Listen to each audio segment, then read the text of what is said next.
Hello everyone, I am Pooja Agarwal from IBM Research.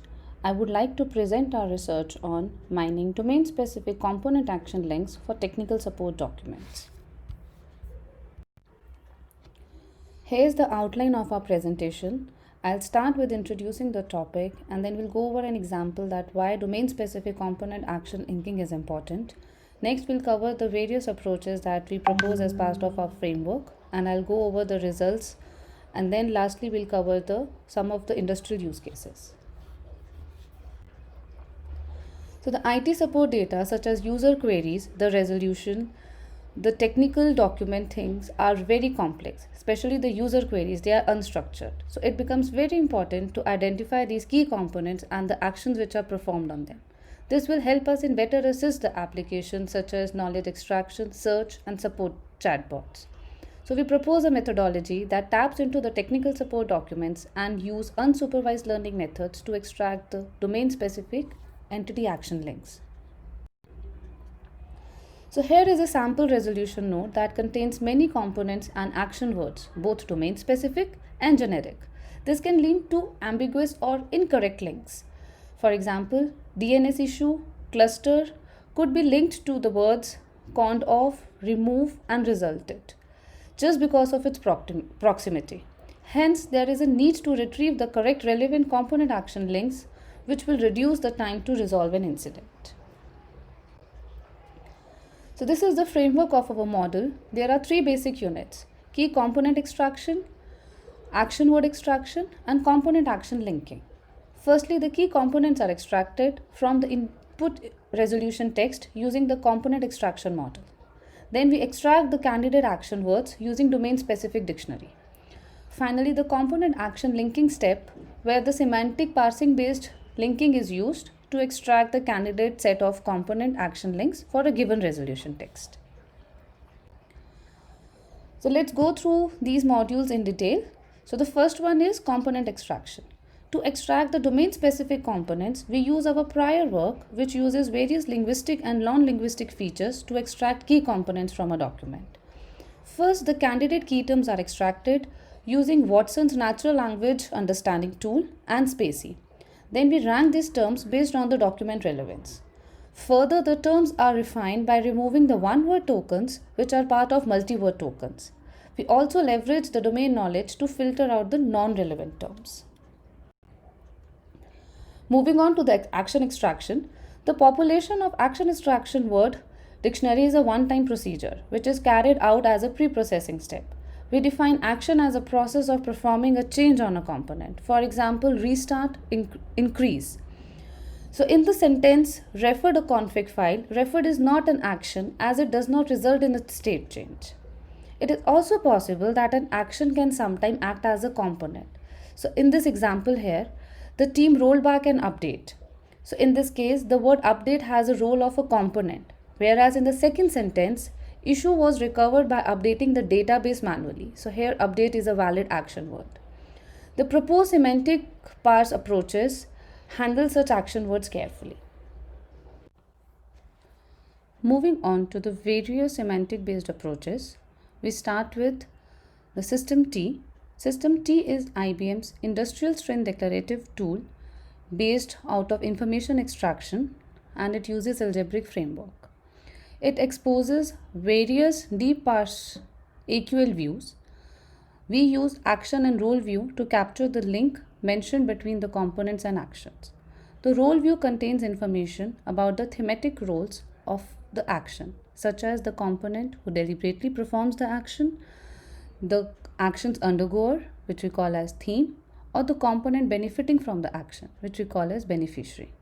We consider only those components which have role as theme and agent. The action view is centered on the actions in each sentence. So here is an example showing the various views which System T exposes. The top one is role view, where the tokens theme and unused pods have roles agent and theme respectively. The word be, increase and delete are the action words. So based on the semantic analysis, we get two links. The action word delete is linked to the component unused pod, and the word increase gets linked with the component theme. but here team is not a valid component. So the valid link which we get is delete pods. So there is another example. Sometimes it is possible that both the agent and the theme, both of these components are linked to the same action word, and that action word could be of type linking verb. So in this case, we link the agent and theme, where agent acts as a component and theme acts as an action. So here the component is improper route and the action is removed. So now moving on to another method, we use spaces dependency parse. Here a pair of component and action word is added to the candidate relation set if they exhibit parent-child relationship, with few exceptions. So here is an example of a dependency parse tree. For this particular sentence, redeployed the cube service of our ABC deployment and increased the quota. So here the verbs of our interest are redeployment and increased, and the components which our component service extracts is cube service and quota. So the valid links which we get is redeploy cube service, increase quota. In our third variant, we use semantic role labeling. The SRL is semantic parsing task describing who did what, to whom, where, and when. For each predicate in a sentence, SRL identifies constituents which either play a semantic role of agent, patient, instrument, or act as an adjunct, location, manner, temporal. So we performed an experiment to figure out which semantic role is useful for component action linking task. We found that the semantic role A1 was most dominantic role. Hence, for each predicate in a sentence, we used only the corresponding text which had A1 as a semantic role. So in this particular sentence, team is increased capacity and deleting unused pod. The predicate delete gets linked with the component unused pod. For further details of each of these methods, please refer our paper. We experimented our approach on 4 different datasets. We had a total of 528 ticket resolutions, of which 200 are from an IT company's search and conversation services, 80 from Ask Ubuntu website, and 248 titles we got from a computer manufacturing's public troubleshooting solution documents. We manually labeled the components, action, and valid links between them. So here are the results. As we can see, the SRL based method outperforms all the methods for all the datasets. If we look at spaCy, we observe that the set of rules defined over its dependency parse are highly restrictive, which limits its performance, both in terms of precision and recall. While SRL has a good recall, it suffers from precision, primarily because a lot of non-domain specific components have semantic roles A0 to A5, which get linked to an action word. SystemT also shows a limited performance, mainly due to 2 reasons. First, some words are falsely recognized as action words, which result in a low precision. Second, some links are getting missed out as the components of our interest are not recognized with the required thematic role. So to further analyze that, what are the various reasons for which sources of error, we found out 3 reasons: wrong component, wrong or missing action word, wrong link. So for example, in the first case, a detailed investigation will be conducted to identify the root cause. Here, the token detailed investigation is wrongly recognized as a component, mainly due to its noun phrase as post tag. So the subsequent resultant link is incorrect. So all 3 approaches suffer due to this error. This error is mainly in the cases where there is no link in the ground truth. Moving on to the second scenario, where there is a wrong or a missing action word. So either some tokens are mislabeled as verb, or the action word which is mentioned in the input sentence was not extracted by our action extraction module.